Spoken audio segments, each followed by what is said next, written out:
Good evening, ladies and gentlemen, and welcome to another exciting match in movie Battlegrounds. Today, we have Michael Wood going up against Ryan Permison in a match that the loser will be going to a retirement match against Malcolm. So, this is not a high-stakes match at all. But anyway, I cannot do this alone. With me, I have an esteemed panel of judges. I am going to introduce them right after I quick introduce myself. I'm Joe Harrison. You guys have seen me around the league. I've been judging Battleground for a bit now. But anyway, I cannot do this alone. First up with me on the judges panel, he is my timekeeper for this match, and I thank him for that. I love him for that. Max Vincent. Max, how are you feeling about this match today? I'm feeling pretty good. I know Ryan. I know Ryan's a strong competitor, so let's see what happens. All right, good. Kept it short and sweet. That's what we like. And rounding out our judges panel for this evening, you guys know him. Some of you love him. Some of you might hate him. Nico Suave Regoli. Nico, what are your thoughts coming into this match? How are you feeling? I'm feeling pretty damn good. I've been on several calls in several different arenas with Ryan Permison, and he's always passionate. He's always opinionated, and it's always a fun time when he's around. But we are actually making history with this particular match because both Michael Wood and myself have been in this community for about 2 years now, and we have never been on the same call together until today. So this is a very special moment in this community that we're all a part of. Yep, and this is my first time being on call with Michael, Max, and Nico. Ryan and I have been on many a calls together, but that is besides the point. Without that being said, we are going to go into our rounds. Now, how this works is there are 3 rounds of prepared questions. Each competitor will have a 90-second opening, then they will have 5 minutes of open debate, and then they will each have 1 minute closing. However, one time throughout the match, each competitor can extend their opening or their closing by 1 minute, effectively adding to their time. No more adding for the open debate round because you really want to help yourself. You don't want to get that. You don't want to potentially help your opponent with that. And it's first to 3 points. If a knockout happens, we will not go to the speed round. But if and when a speed round does occur, we will go over that when the time occurs. And with that being said, let's go right into question number 1. And question number 1 is, what is considered to be the worst casting decision? And we will go to Michael first on this question. Michael, tell us your answer, and your 90 seconds will begin whenever you start talking. Okay, so I'm answering for this question the slightly nepotistic casting of Sofia Coppola in The Godfather Part 3. Just very systemic of all of the issues that film has. It's a very lazy sequel. It doesn't actually really build on what happened in the first 2 films, which felt very epic, which felt very big.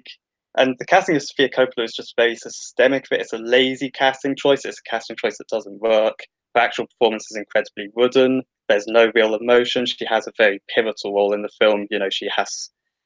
She plays a very central part to a lot of different characters. She has to relate with a lot of very talented actors like Al Pacino, Diane Keaton, and she just doesn't seem to bring it. It's just feels like a family outing, really. It doesn't work for the film. It's a lazy casting choice. It's a poor casting choice. It's very systemic of what is a very lazy, very, very disappointing film. So yeah, that is Mary Corleone as played by Sofia Coppola in Godfather Part 3. All right, Michael, going with Sofia Coppola in The Godfather Part 3. Now let's see what his opponent has chosen. Ryan, what is your choice? And your 90 seconds will begin whenever you start speaking. All right, for this question, there are a couple of different directions we could have gone with this. I think my opponent took the easy way out because this one has a lot more writing on it than just Sofia Coppola's character. This is about characters that millions and millions of fans who grew up reading about and seeing in other forms of media, but when they casted this actor to play this iconic role, Some people were okay with it. Others were a little worried about it. I was in that camp of being worried about it, and he totally blew it. He ruined this for me. He's one of the worst part. He's actually, to me, he's the worst part of this movie. And I'm specifically referring to Jesse Eisenberg as Lex Luthor in Batman v Superman: Dawn of Justice. If you want to cast a young version of this character and take it in a different direction, that's fine. But you got to cast somebody or an unknown actor and give them the opportunity to stretch their wings, stretch their skills, and put as much as they can into this role. The acting by Eisenberg as Lex Luthor in this movie is so atrocious. Millions of hardcore DC fans and even some moviegoers around the world were so furious with how badly he acted, how terrible he looked. The way he carried himself throughout this film is just beyond me. It's garbage. It's terrible. There are a few more points I'm going to bring up, but I will wait for that during the rest of the debate. I will, stop the rest of my time. All right, we have Sofia Coppola and The Godfather Part 3 going up against Jesse Eisenberg in Batman v Superman: Dawn of Justice. Now our competitors will have 5 minutes of open debate to hash it out, to fight it out, to duke it out, whatever you want to call it. And gentlemen, your 5 minutes will begin whenever one of you starts talking. My concern here is that, much like I said about Sofia Coppola being systemic of issues around The Godfather Part 3, I'm a little concerned that Ryan's choice is systemic of a wider problem in fan culture at the moment, which is we expect characters to be a certain type.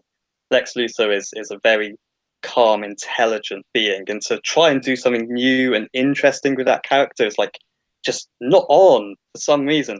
I am going to say what I presume is a very unpopular opinion, because we already have someone who's said otherwise, and say I thought Jesse Eisenberg was a really interesting choice as Lex Luthor and did something interesting with the character. It helps I don't have a huge reverence for comic book lore as such. I don't mind if characters get changed from time to time, and I thought what Eisenberg did was he tried something different, he tried something interesting. And to be honest, I thought it worked. I think it actually works better than people think, because lots of people seem to dislike the bad guy. That's the point. You don't want to be rooting for him. So No. I think. No, I get that, but the thing you got to remember is this is a long-standing character that millions and millions and millions and millions of fans grew up on, and they know how he's supposed to be. They have an idea of who this character is and how this character is supposed to act. There's nothing wrong with taking a different twist on the character, but you got to do it. But sometimes it may or may not work. In this case, it didn't work at all. He had twitches. He was smiling all over the place. He was stopping himself in mid-sentence. He had no idea where he was going, what he was doing. He didn't even get even remotely interesting until a certain part of the movie. But overall, his performance is so terribly acted, written, and even produced, directed, however you want to slice it. It is so bad that I'm like, how can you really mess this up? I know Eisenberg, he played a jerk in Social Network. That's not hard to do. Lex Luthor is a character you really need to put your best foot forward. And I just feel Eisenberg and the writers were just terrible with what they did to this character. They made him like a spoiled little brat who has no idea what he's doing with this obsessive compulsive disorder about having true power, having to take out Superman or Batman or whatever reason he has for creating Doomsday. And this film had so many expectations on it already, despite some of the trailers or the marketing campaign, however you want to talk about that. Lex Luthor is an iconic character, and they just screwed the pooch so badly. It left a horrible taste in millions of people's mouths when they left that theater that night, when they saw the theatrical cut of Batman versus Superman: Dawn of Justice. That is why this is definitely the worst casting. Sofia Coppola, no one's going to remember that. No one cares. It was one movie. She had one role. That was it. No one ever heard from her again. That's not going to sour people's appetite for movies. It's not going to sour people's love for comics or movies. But this one just soured people's taste very much so. More so than what Sofia Coppola did in Godfather Part 3. I disagree. The Godfather and Godfather Part 2 are two of the top 3 films on IMDb. They're widely regarded as some of the greatest cinematic achievements of all time. That's no different to people having a great reverence for comic book lore. People who have a reverence for film lore have a big respect for The Godfather and don't want to try and see that tainted. And that's unfortunately what they pretty much did with The Godfather Part 3. It's a lazy film with a very lazy casting choice.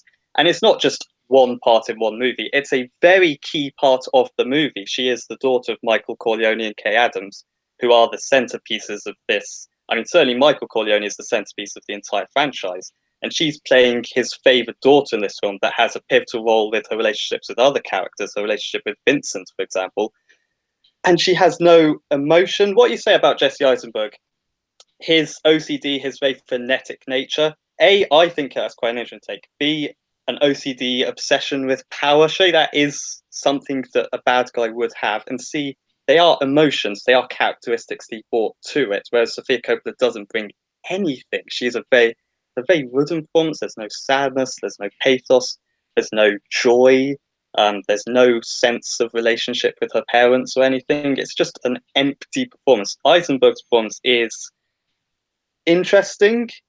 Even if you don't like it, it's an interesting take. It's something different, and he does bring characteristics to the character of Lex Luthor. But with Sofia Coppola, she played one character in one movie, whereas Jesse Eisenberg, many different actors have played this character before him, so he had a lot to live up to as it was. With Sofia Coppola, she came in, she did the role, she got a paycheck, even though it was terrible and wooden, fine. Eisenberg, he had a lot more to live up to. He had a lot more hype surrounding his part. Everyone was curious about what he was going to do, what he was going to bring to the table, and he just didn't bring jack shit. He was god awful. And he did. He brought a take to the character.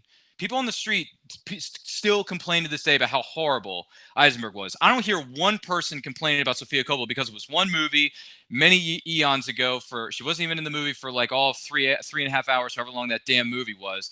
So no one's really going to complain about that. More people are going to complain more so about what Jesse did terribly as Luthor, more so than Sofia Coppola, because it was one movie, one part. Time, my friends. Time, my friends. For future reference, we will be giving you a 1-minute time warning. That is on me for not having that in this round. Unfortunately, that's fine. But we will have that in the next 2 rounds. Great arguments on both sides. Michael, since you opened, we will go to Ryan first for his closing argument. Ryan, you will have 1 minute for your closing argument. Your 1 minute will begin whenever you start speaking.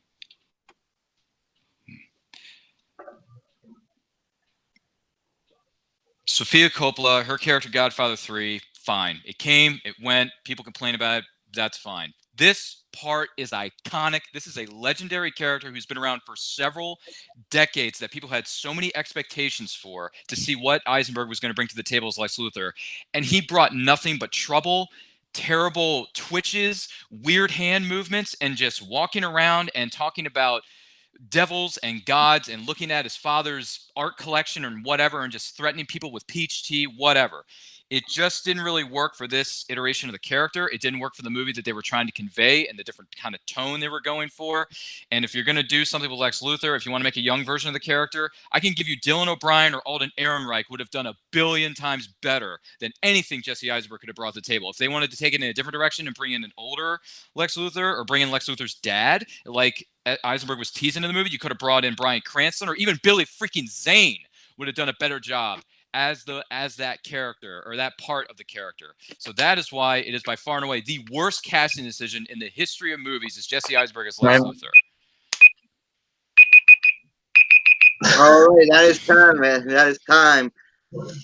Ryan, strong closing. Let's see what Michael has to offer in his closing.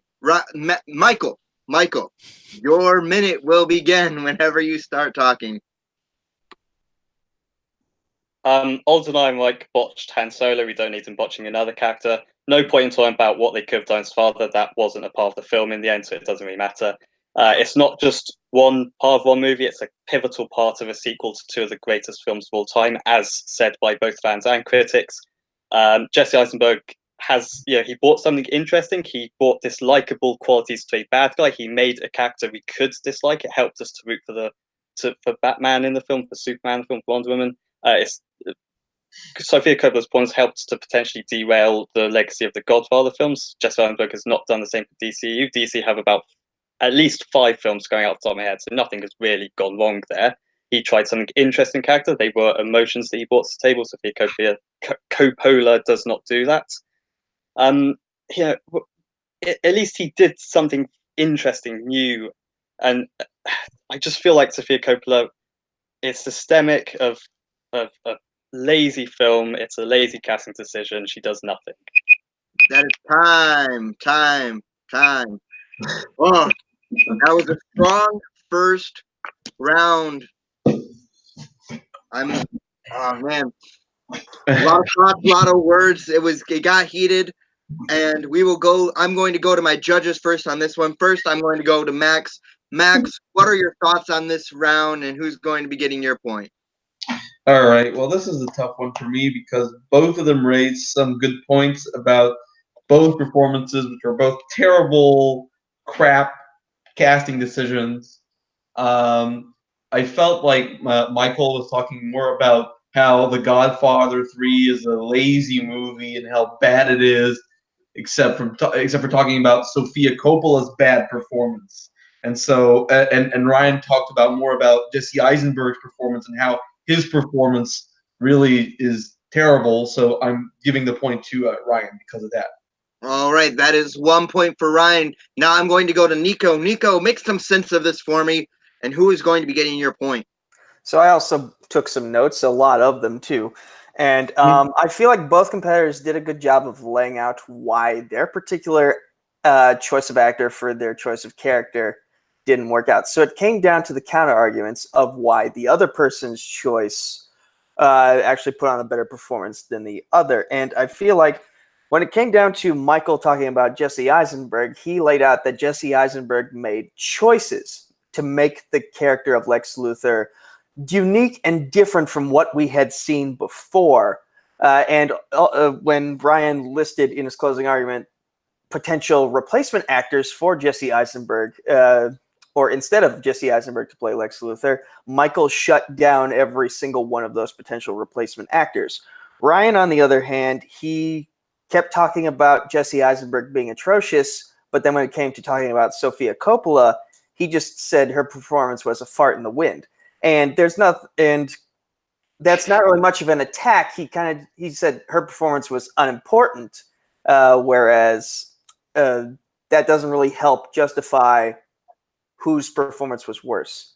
So I feel like Michael got the better of the arguments here. All right, so we are tied up. 1 vote for Michael, 1 vote for Ryan. So it is coming down to me. I'm just going to reiterate the question in its full. It was, what is considered to be the worst casting decision? And I am going to have to agree with Nico on this one. Never thought I would say that in my life, that I agree with Nico, but it's happening.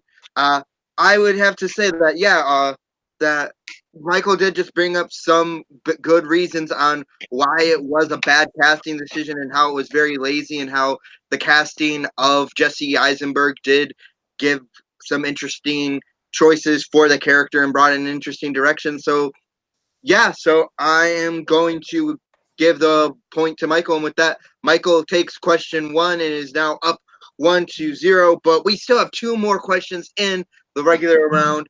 And let's just get right into question number 2. And I will quick remind both competitors that you both still have your extensions.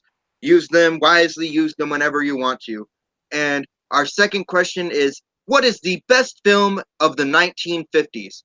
We went to Michael first on the last question, so we will now go to Ryan for this question. Ryan, you have 90 seconds to state your opening and tell us your choice, and your 90 seconds will begin whenever you start talking.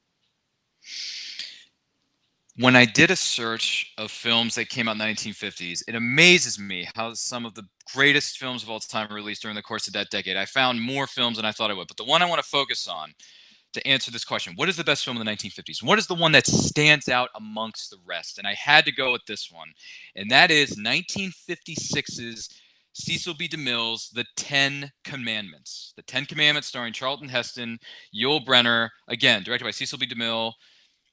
I went with that because it is a film that is so iconic. It has a long-standing legacy, not just because of who starred in it and its accolades and all the other stuff that it's done, but it did something that not many films in the 1950s did. It broke new ground in terms of being an epic film and what it did for visual effects. I will talk more about that during the course of the debate. I will forfeit the rest of my time. All right. All right, Ryan is going with the 10 Commandments. So now we will hop over to Michael. Michael, tell us your choice, and your 90-second opening will begin whenever you start speaking. Yeah, Ryan makes a good point. The 1950s, as with most decades, was excellent. A lot of great filmmakers like their powers. I'm going right to the start of the decade in 1950, and a film which at the time set records and continued to set records for quite some time. It was the first film when it came out. It broke the record for the most Oscar nominations with 14, something which wouldn't be done for nearly 50 more years. If that hasn't given away, I'm talking about All About Eve, which is a 1950 comedy drama about an aspiring actress who enters the lives of an aging theatre community. A really funny, interesting screenplay, lovely performances all across the board. Anne Baxter plays Eve. It's also an excellent performance from Betty Davis as Margot, who is the aging actress who Eve sort of comes into. And it's just a fantastic screenplay, lots of really zippy dialogue, lots of fun characters, and really just brings out the best of filmmaking at its most basic level: screenplay, performance. And I mean, there are some great technical elements as well. I'm happy to get into it more. This is just brilliant piece of movie making, all about it. All right, so we have the Ten Commandments going up against All About Eve to decide what is the best film of the 1950s. Gentlemen, you guys have your 5-minute open debate, and your 5 minutes will begin whenever one of you starts talking. Well, let me just say this about All About Eve. That film, I'm sure it has fine performances. It got a lot of accolades, as you pointed out during the parts of your opening statement. But what film is not only taught in every single film school, every single college, but has a long-standing relationship with ABC and is aired every single year on ABC for Easter like clockwork, with Cecil B. DeMille's Ten Commandments? How many times has Cecil B. DeMille's name been mentioned in film courses across the globe? Every single day of every single week of every single year. Why? Because the Ten Commandments did something that not many films could do in the 50s. It broke new ground in terms of filmmaking overall, not just because of the acting, but because of the cinematography, and most importantly, the visual effects with the parting of the Red Sea sequence. We've never seen that on film up to that point in 1956. And Cecil B. DeMille broke new ground and did that. Whereas All About Eve, it's just great acting performances and a good story, but the Ten Commandments is like, it's biblical. That's why. All About Eve is one of the great screenplays of the 1950s. With regards to points, I've no idea about playing on ABC. I'm English. I don't know what your channels are like and what they play, so sorry about that. About being taught in film schools around the world, I don't think it's really a common one in England. If you want to pick a film from the 50s to taught in film schools, we should have argued Rear Window. But alas, neither of us are.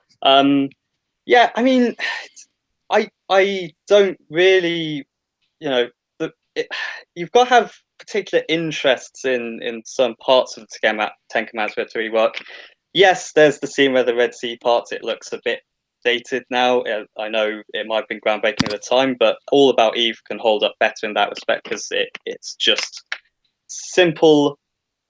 This is what film should be. This is a film that can hold up and stand the test of time because it's just great filmmaking. It doesn't rely on fancy effects or whatever. And visual effects come out all the time. They're great films for visual effects. Godzilla, King of the Monsters, had amazing special effects. Doesn't mean it's going to become regarded as one of the great cinematic achievements. All About Eve, when it came out, broke the record for Oscar nominations. 14. It won Best Picture.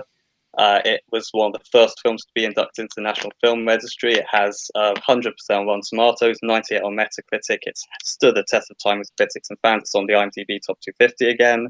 This is a film and it just works on so many levels. The screenplay is interesting, takes twists and turns, as well as having fantastic dialogue, 2 brilliant performers, and not just from lead actors, a lot of great supporting characters like Addison DeWitt, Miss Caswell, Marilyn Monroe in an early role is very memorable.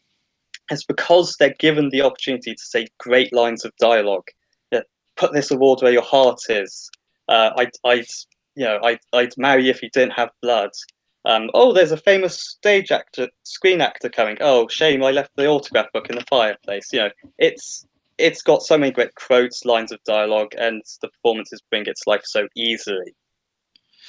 With your film, that may sound all well and good, but one of the things that people are taught in film school, when these students are learning the ways of directing and shooting and filming and all that kind of stuff, they always want to push themselves to the next level. Eventually, they start small, but they want to work their ways up to the top. If you want to go big or go home, the best thing to do is to watch how these Hollywood epic films came together.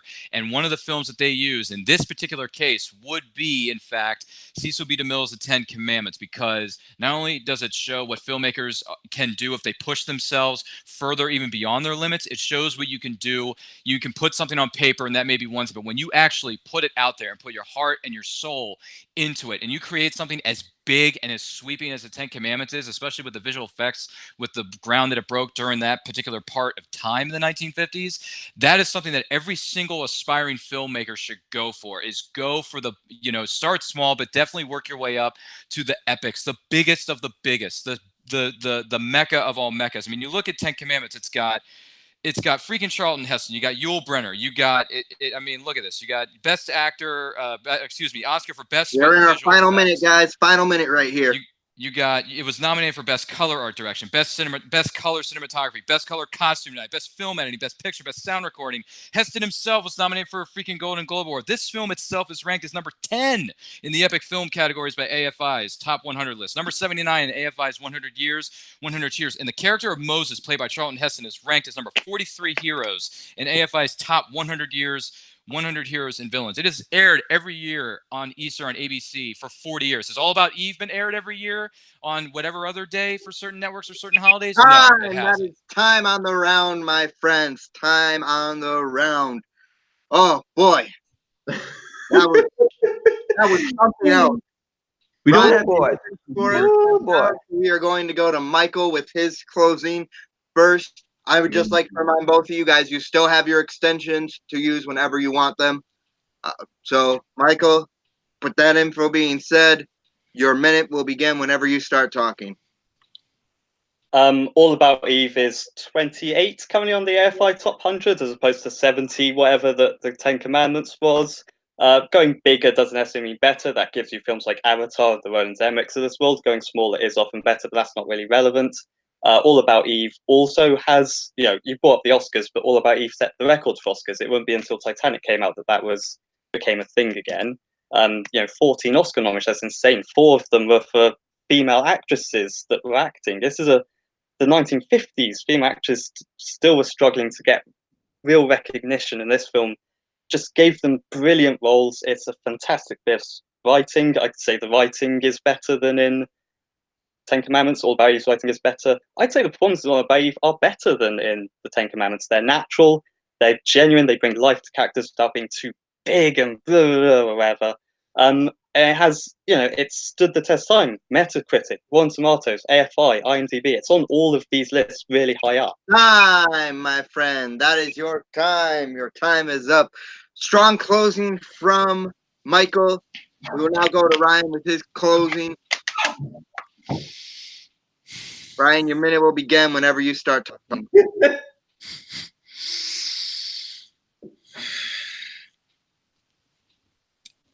When it comes to filmmaking, All About Eve may have some great acting performances, may have broken some records. Great, wonderful.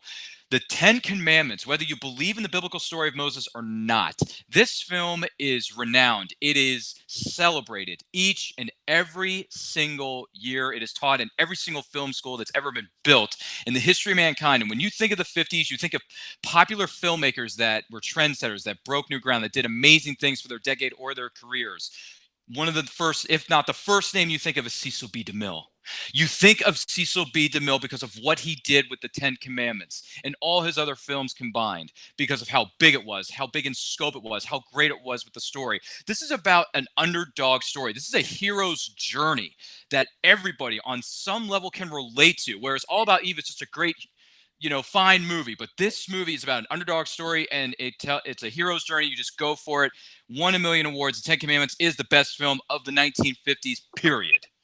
All right, that is your time. Your time is up. You went right to the razor's edge.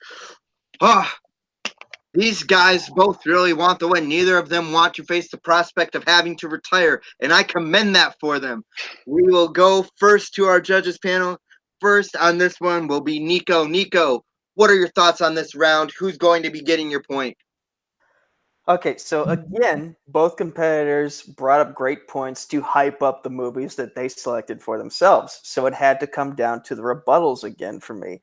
And, Ryan mentioned that the Ten Commandments won a lot of Oscars. Michael comes back and says, my film set the record for Oscars.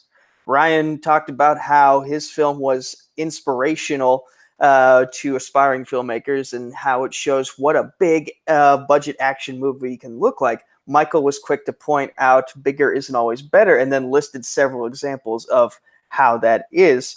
Michael also mentioned that All About Eve has aged better than the Ten Commandments, and I will give Ryan props for saying it's taught in every class and it airs pretty much every year on ABC. Whether or not that is true, we can only validate with a fact check. But I feel like when in terms of the rebuttals, Michael came to play, and Ryan didn't really have much to go off of. He didn't respond to, "Oh, your film has more Oscars than mine." Okay, he is so Michael. All right, that is one vote for Michael. I will now put in my thoughts on this one. Nico, I don't agree with you on this one. I think Ryan just had some better arguments on the scope of it and how it was there was much more than just a fine story with some fine acting. How it was epic, it was scope, it was a relatable story. It's and the fact that he was able to bring him when I think of something that's the best film, I also want to think of what makes it the best. And the best to me also kind of he brought up how it's taught in a lot of classrooms, it's shown every year, and that All About Eve really isn't really shown that much. And so to me, he just brought up some digs about how All About Eve is a fine movie, but it's not as good and it's not as epic as the Ten Commandments. So Ryan will be getting my vote for this one, which means Max, we are going to you to split this tie. It's all on you, man. No pressure. Okay, first of all, I thought I heard Ryan saying that the Ten Commandments won over 1 million awards. Okay, that might be my hard of hearing, but okay. Okay, first of all, I'm giving the point to Michael because his arguments were a lot better than Ryan's. Okay, so I'm a film student. I haven't seen the Ten Commandments in film school yet. So how do you know if it's shown in film schools around the world? That's one thing. Second thing, it's not because the movie's epic that it's obviously good, right? There's a lot of epic movies like Batman v Superman. That's not good. But so Michael had better arguments there and was able to attack, his Ryan's arguments in better than Ryan. So All About Eve is a good movie. It is a classic that has stood the test of time. I think more than just a movie that is shown every year on ABC. A Christmas Story is shown 24 hours on Christmas Day on TBS. That doesn't mean that it's an all-time classic. So I'm giving the point to Michael. All right. With that being said, Michael does get the point, meaning he is now up 2-0. This next question is do or die for Ryan. Both competitors still have their minute extension for either their opening or their closing. And question number 3 is, what TV show would you want to remake into a film? We'll be going to Michael first on this question. Michael, tell us your answer, and your 90-second opening will begin whenever you start speaking. Okay, so I'm taking a bit of a risk here because I have to explain classic British television to everyone today. My answer is the 1967 British miniseries The Prisoner, which was since remade into a 2009 even minier series starring Jim Caviezel and Ian McKellen. Not a great remake. I'm saying it needs to be remade again because the 67 one is of its time. It has a lot of great sci-fi ideas, which would be ideal for exploration in the modern world about individualism versus collectivism. I think there are great science fiction writers and directors out there. I was particularly thinking of giving this film to Alex Garland, who's already done deep thematic sci-fi with Ex Machina and Annihilation. Stick his boy Oscar Isaac in the lead role, and I think you've got a really interesting modern version of something which was A, only a mini-series, B, however many years old that is, I'm not going to count because we don't do maths here. We've already established that. And yeah, I just think this is an ideal opportunity to actually take a TV series and make it more relevant to this day and age. All right, we have Michael going with The Prisoner, a British miniseries. How's that going to play out for him? We will find out after we hear from Ryan. Ryan, tell us your choice, and your 90-second opening will begin whenever you start speaking.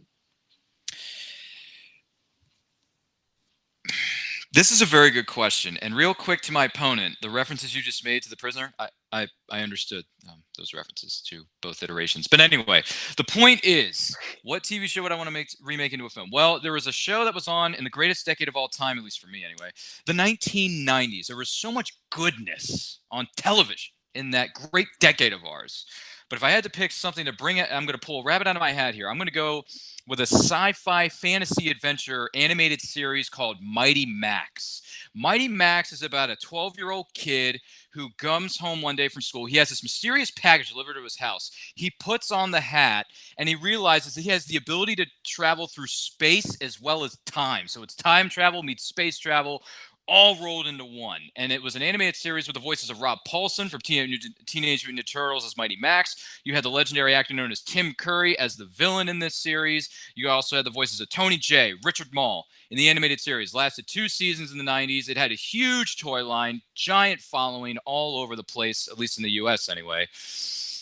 So I would go with Mighty Max because I feel the audience needs a little refresher, a good old-fashioned time travel, space-time, crashing the space-time continuum kind of adventure, and Mighty Max is my choice. All right, so we have Mighty Max, the animated TV show from the 90s, going to go up against The Prisoner, the British miniseries from the 60s, and then later the 2000s. Let's see what our competitors will bring to the table in their debate, and their 5 minutes will begin whenever one of them starts talking. I think you could have picked 1,000 different people to say, what do you think they'll be debating today? And 0 would have said Mighty Max versus The Prisoner. I think this is just fantastic. I almost don't want to argue it. I just want us to sit here and appreciate that this is what's happening. Mighty Max, it sounds a bit dodgy. Is this like what stops it from being just some weird kiddie Disney Channel cartoon thing like Goosebumps or The House with a Clock in its walls in its stairs has laser eyes or whatever that was called? Well, this series can work in either fashion. It can work as an animated film or a live-action film. It can work in either direction. Whether they want to bring back the original voice cast from the 90s, I mean, especially Rob Paulson has already stated numerous times that he'd be down to reprise that role of Mighty Max if the film goes animated. And even if it's live action, it could be a fun time-traveling adventure. You know, this thing had a huge following. It would be a nice callback to the 90s. It would also be a good time travel movie because people have been looking for a good one for the last couple of years. They want to see something just a little bit different, maybe a little bit of a throwback, reboot something that deserves a shot, unlike this, you know, all the other reboots they've been doing recently. Mighty Max would be fun, and it's good for all ages. It's not just a PG-13. It doesn't have to be an R-rated film, you know, hardcore, dark, gritty drama, somewhat of what The Prisoner may be. With Mighty Max, all ages, all generations are welcome, and it would be a fun space-time travel adventure with all your friends, your neighbors, whatever. I mean, a kid putting on a hat and being able to travel through space and time. There's a lot of kids out there who would love to go on an adventure like that, and this is why I think it would register with more audiences and be accessible to a wider audience than your pitch for a Prisoner remake. Yeah, my first thing is I'd be cautious if we're talking about bringing back the original voice cast because I think we're doing remakes, not like spin-offs or just continuations or whatever. Fine if it's a live action. I do think there have been some time. I know there haven't been a lot of great time travel films recently, but you know, Arrival dealt with the time space continuum. We had a brilliant indie film called Predestination a few years back, which was a remarkable look at time travel. The film sounds odd. It sounds a bit like A Wrinkle in Time, where kids get transported to these different places, and it's a bit weird and looks a bit odd and doesn't really do well at the box office. Yeah, Alex Garland has delivered 2 of the greatest sci-fi films the last couple of years, and they've been thematically deep. Ex Machina looked at the idea of, you know, the power of corporate beings and the individualism of AI. You could take some of that over into the individualism of The Prisoner. The Prisoner has a remake, but it was a really bad one and just did nothing. It brought no new ideas to the table. So people are now kind of forgetting about The Prisoner, and I think it's such an interesting piece of work with so many iconic things like Rover, the big white balloon ball thing, number 6 versus number 2. You know, this is all stuff which I think can resonate with New Age and get some fresh ideas from a really creative mind. I think we've shown with the popularity of Villeneuve, of Garland, of Nolan, that intelligent sci-fi is something that audiences want to see these days. Well, we can see procedurals and things that resemble The Prisoner in some way, shape, or form on different channels or different paid channels, or heck, even streaming services can come up with this. But let me give you a little bit of backstory here.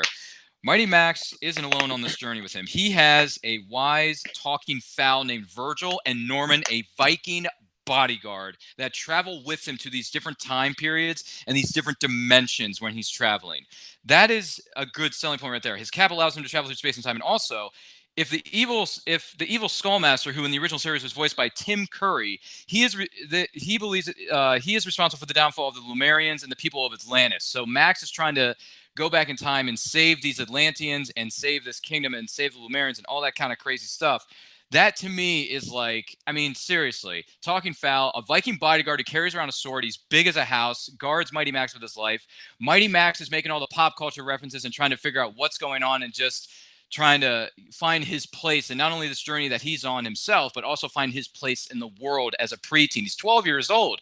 Kids are trying to find themselves at 12 years old, but The Prisoner, okay, another guy went to prison on TV. Guess what? We can see that on the 11 o'clock news. Guess what? We can see that on other paid cable networks. Mighty Max would be fun, fresh, nice little bit of retro flavor, especially if you bring in guys like Tim Curry or even Rob Paulson, whether it's a live action format of the film or an animated version of the film. That to me is going to put the butts in the seats. Whereas The Prisoner, it's like, dude, we got like 5 more dramas that are somewhat similar to that coming out next month. I don't really need to see that. That's why Mighty Max would work. All right, and that's a nice looking phone, Max. Thank you.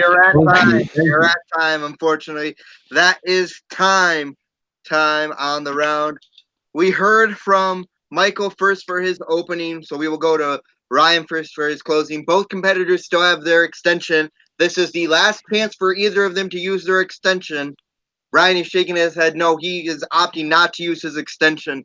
So with that being said, his 60 seconds will begin whenever he starts talking.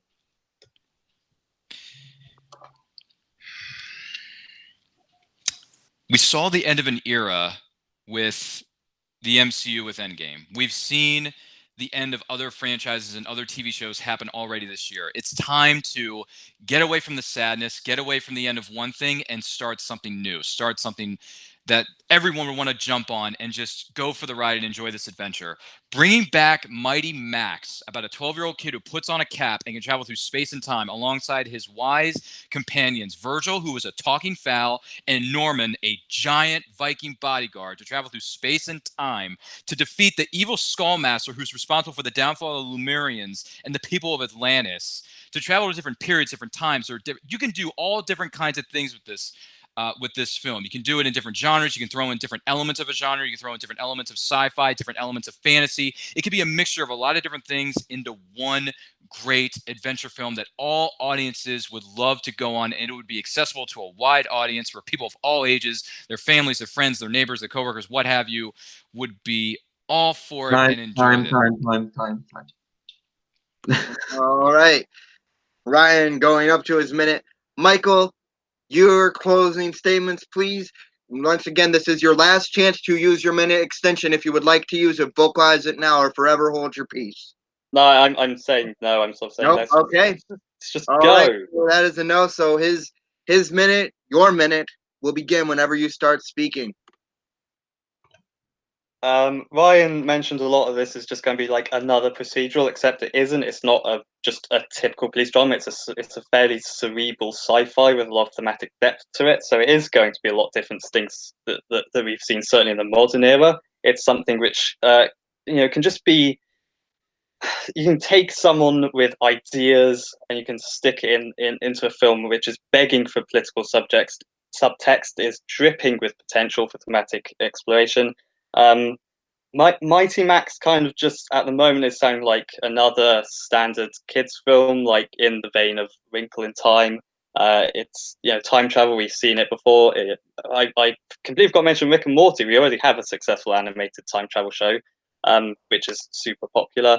The Prisoner is very old, needs an update, and I think we have people at this time who can really brings on the table. I specify Garland because I think he is perfect for thematic sci-fi like this.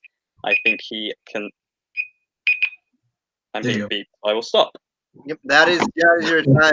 Oh, two great pitches. Two movies I would personally like to see. I am going to go first on this one. Oh, man. I think it was back and forth between both of you guys had me.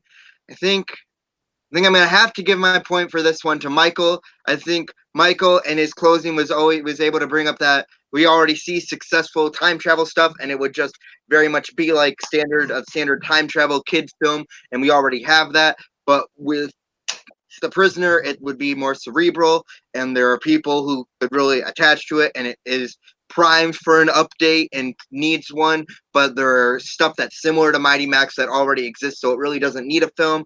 So that's why I'm going to be giving Michael my point on this one, but I'm not alone in this judging, so I will now go to Max. Max, what are your thoughts on this round?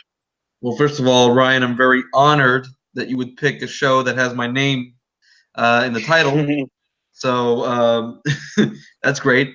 But unfortunately for you, the time travel genre is something that we've seen 1,000 times before in good movies and bad movies. This year, especially with a certain film called Avengers Endgame, I feel like it's time to do something fresh, something exciting, something new. And I think Michael sort of destroyed your arguments of time travel movies that are cliche, that we've seen them 1,000 times before. Maybe we need a movie like The Prisoner.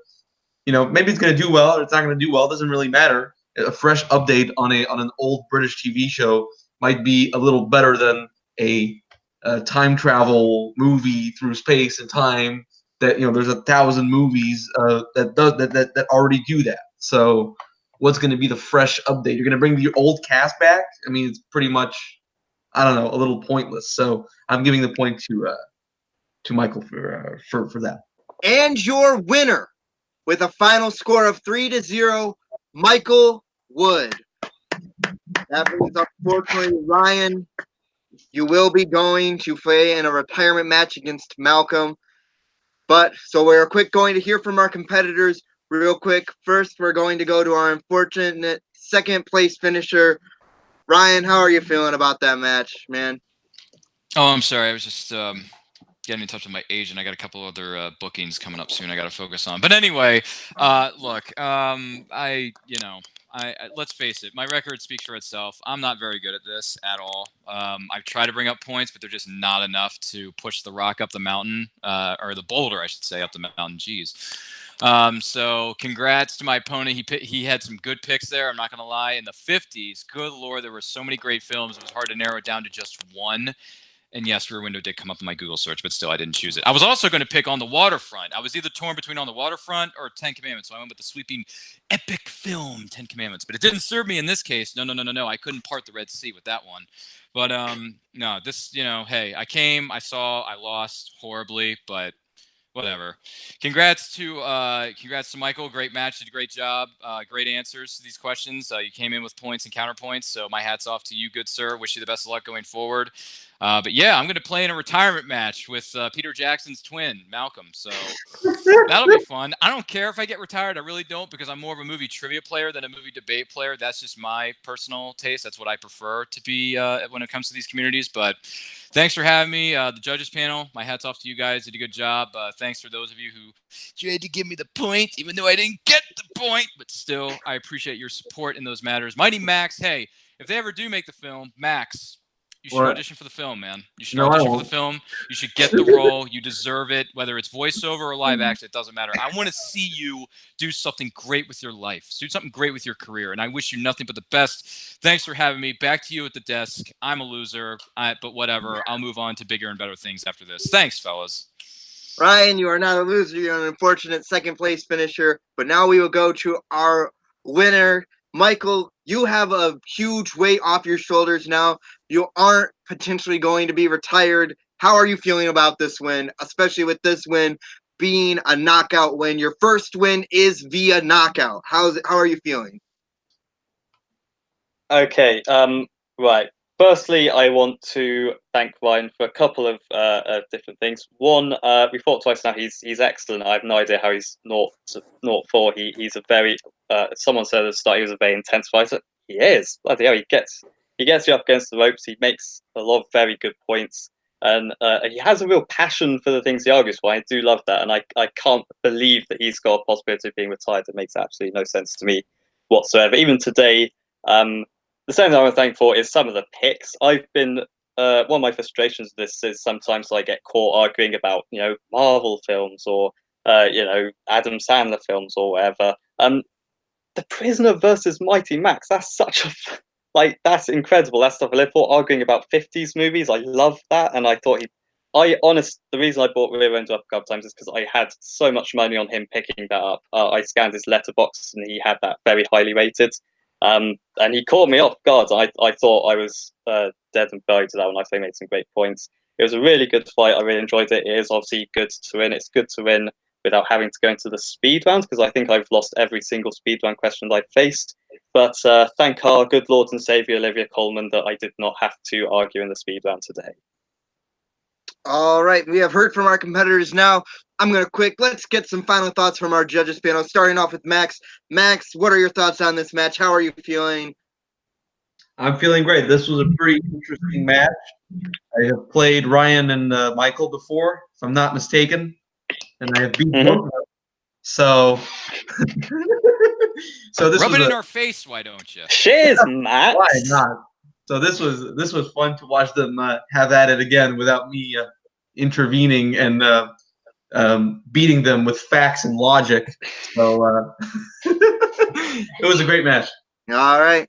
Now we are going to go to Nico. Nico, what are your thoughts on this match, man? My thoughts are that both guys, as I expected, they brought the passion, they brought the intensity, more so with Ryan in terms of the intensity, but both guys brought equal amounts of passion. I echo Michael's sentiment that somehow we did get a comic book movie mentioned here and there, but we also got Mighty Max versus the Prisoners, which is something I don't think anyone would have ever thought would come up in a million years in the same particular question. So yeah, this is the beauty of debate, is you get those weird combos, and you're always curious to see where it's going to go. And it went somewhere today. It went in that place it went to was an action-packed back and forth war. Mm-hmm.